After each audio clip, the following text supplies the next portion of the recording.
అబ్బో ఇక్కడ కేజీ చీరలు కొంటే అర కేజీ చీరలు ఫ్రీ అంట. మంగళ్య షాపింగ్ మాల్ కేజీల్లో సేల్ టన్నుల్లో ఆనందం. అందరికీ నమస్కారం, welcome to it's you TV.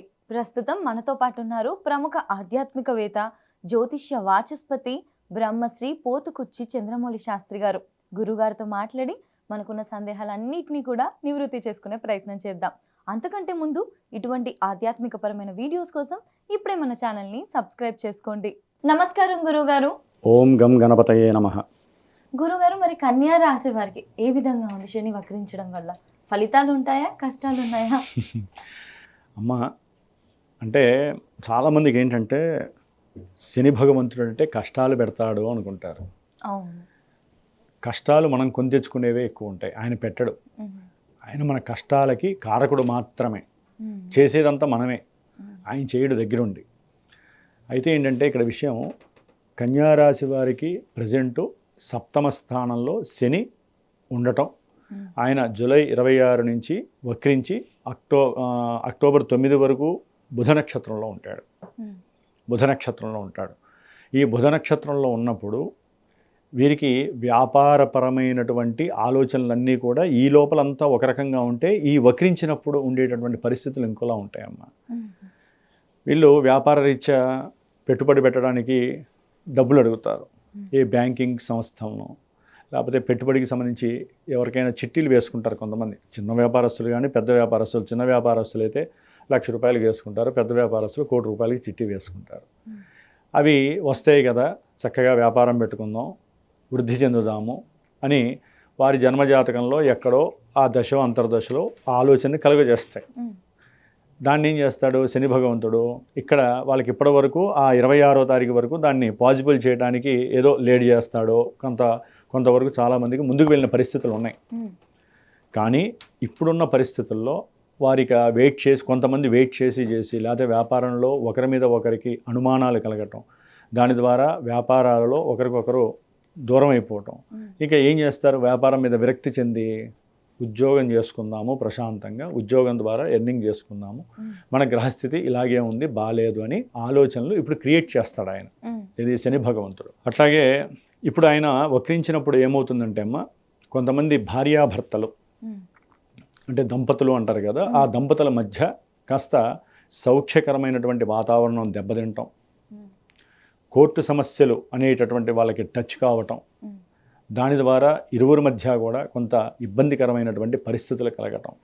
అంటే అవి లాంగివిటీ ఉంటాయి. కొంచెం భార్యాభర్తలు ఎప్పుడు కూడా అమ్మ సమస్య వచ్చినప్పుడు మూడో వ్యక్తికి చెప్పుకోకూడదు. ముఖ్యంగా కన్యారాశి వారు చెప్పుకోవడం ద్వారా ఏమవుతుందంటే వీళ్ళకి గొడవలు ఎస్టాబ్లిష్ అవుతాయి తప్ప మధ్యవర్తులు ఎవరు కూడా వీరిని కాపాడరు. అది పుల్లలు అంటారు చూసా, పుల్లలు వేస్తూ ఉంటారు. అవతల వ్యక్తులకి మీ మీద ఉన్న పగ తీర్చుకునే సమయంగా భావించాలి. భార్యాభర్తలమ్మ ఏదో అనుకుంటారు, అయిన వాళ్ళు ఉంటారు కొంతమంది బంధువులు, ఈ అమ్మాయిని లేదా ఈ అబ్బాయిని మా ఇంటి వాడిని చేసుకుందాం అనుకుంటారు. అనుకున్నప్పుడు వారు ఇష్టపడటమో లేకపోతే ఇంకో రకమైనటువంటి వ్యాపకంతోనో పెళ్లి చేసుకుంటారు. మరి కుటుంబంలో ఉన్నటువంటి వాళ్ళకి ఎలా ఉంటుంది, సెగలు పెడతా ఉంటుంది. ఏమవుతుంది, సమయం కోసం వెయిట్ చేస్తారు. ఆ సమయం ఎవరు ఇస్తున్నారు, శని భగవంతుడు ఇస్తాడు. అప్పుడు ఏం చేయాలి మనము, ఓకే ఈ 138 డేస్ మనం జాగ్రత్తగా ఉండాలి. భార్యాభర్తలు ముఖ్యంగా నిర్ణయించుకోవాలి. 10 ఏళ్ళైనా 20 ఏళ్ళు అయినా పెళ్ళిళ్ళు అయిపోయి నినగాక మొన్నైనా వాళ్ళు ఏమనుకోవాలంటే సమస్య రాగానే మనకి శని భగవంతుడు అనుకూలించట్లేదు, మనం జాగ్రత్తగా ఉండాలి, మన మధ్య ప్రేమ తగ్గుతోంది, ప్రేమను పెంచుకోవాలి అనుకోవాలి తప్ప దాన్ని ఇంకా ఇప్పుడు పెరుగులో కవ్వ వేసి చిలికితే ఏమవుతుంది, చక్కగా వెన్న వస్తుంది, వెన్న నెయ్యి అవుతుంది, నెయ్యి ఆహ్లాదంగా ఉంటుంది.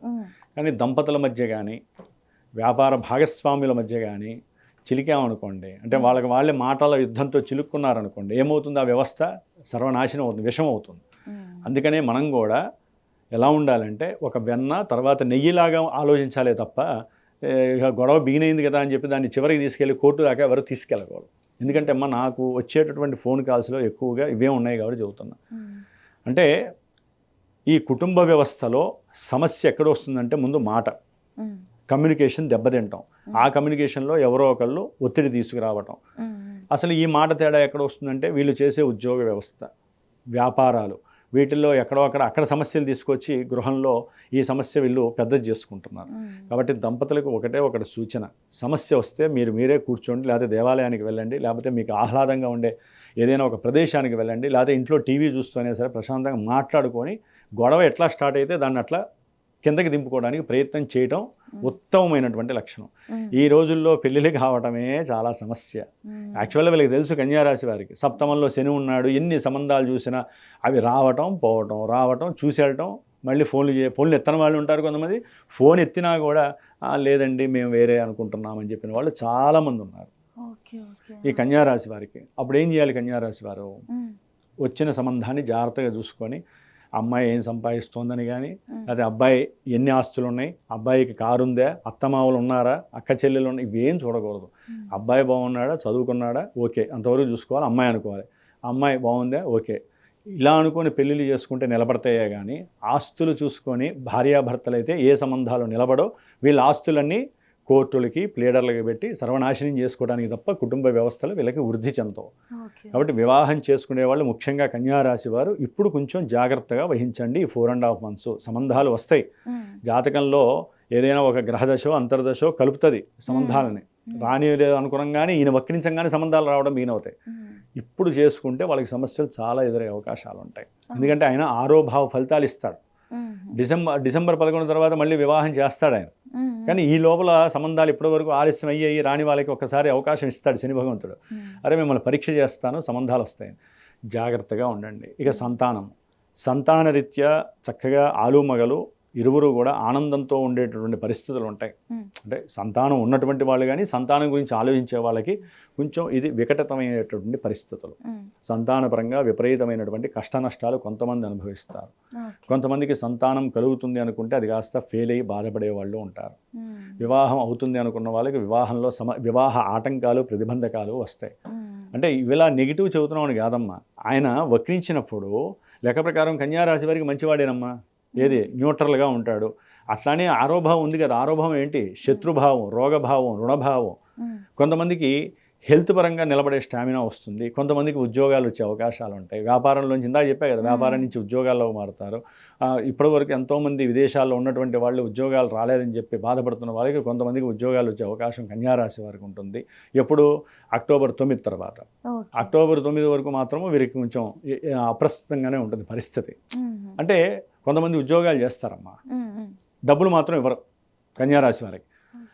అంటే ఏంటి? ఎక్స్పీరియన్స్ కావాలనో, లేకపోతే ఇంకో 4 నెలల తర్వాత మీ వర్త్ చూసి మీకు డబ్బులు ఇస్తామనో చక్కగా వీళ్ళని ఇబ్బంది పెట్టే వాళ్ళు చాలామంది ఉంటారు. ఇట్లా మానసికంగా ఎవరు బాధపడకండి. అక్టోబర్ 9 తర్వాత మీకు గ్రహస్థితి అనుకూలిస్తే వీళ్ళకి డబ్బులు కూడా ఇచ్చే అవకాశాలు ఉంటాయి. కాబట్టి ఆహ్లాదంగా ఉంటారు. కొంతమంది షేర్స్, సెన్సెక్స్ డబ్బులు పెట్టుబడి పెట్టి ఉంటారు కదా వ్యాపారాల్లో, వాళ్ళకి ఒకంతకి కాస్త నష్టాలు కలిగే అవకాశాలు ఉంటాయి. జాగ్రత్త. ఎక్కువగా పోట్లాటలు, గొడవలు, సమస్యలు, కోర్టు వ్యవహారాదులు ఇలాంటివి జరగడానికి అవకాశం ఉంటుంది. అనుకున్నది జరగలేదని చెప్పి కూడా కొంచెం నిరుత్సాహంగా ఉండే పరిస్థితులు ఉంటూ ఉంటాయి. ఆహ్లాదత్వం కూడా కొంతవరకు నిర్వీర్యమై ఉండేటటువంటి పరిస్థితులు కన్యారాశి వారికి ఉన్నాయి. కాబట్టి మీరు చేసేటటువంటి వృత్తిలో కాన్సన్ట్రేషన్ పెట్టండి. మిగతా చెప్పాక ఇందాక ఆ వ్యవస్థలన్నిటికీ కూడా మీరు సముదాయం చేసుకుంటూ జాగ్రత్తగా ఉంటే బాగుంటుందమ్మా. వీళ్ళకి మన పరిహారాలు చెప్తారా గురుగారు? అంటే ఏం లేదమ్మా, వీరు ఇందాకే చెప్పేసే పరిహారం మనసు మీద ప్రభావం. కన్యారాశి వారికి అంతా మనసు మీద ప్రభావం. మీరు అనుకున్నది జరగలేదని బాధపడకండి, ముందు కాలంలో జరుగుతుందని భావించండి. ఇంకా మానసికంగా దోషం ఉంది, ఇబ్బంది పడుతున్నాం అనుకుంటే మీరు గోచారంలో ఒక గ్రహానికే పరిహారం చేసుకుంటే మిగతా గ్రహాలు ఊరుకో. మరి కన్యారాశి వారికి ఇంకా గ్రహాలు ఇంకా ఇబ్బందులు పెడుతూనే ఉంటాయి. నేనేదంటే ముందు జన్మజాతక చక్రాన్ని విశదీకరించుకొని చూసుకోండి. దాన్ని బట్టి ఇక్కడ ఏం చేయాలో తెలుసుకోండి. లేదు కొంతమందికి ఏమీ లేదు, శనికి సంబంధించినటువంటి దానాలు చేయటము, శనికి సంబంధించినటువంటి దేవాలయాలు ఉంటాయి. శనికి ఎప్పుడు కూడా ప్రతి శనివారం వెళ్ళి స్వామివారికి చక్కగా అభిషేకం చేసుకోవటం, అర్చన చేసుకోవటం. లేదు ఇంట్లో ఒక 19 సార్లు, టైం లేని వాళ్ళు 19 సార్లు చేసుకోండి.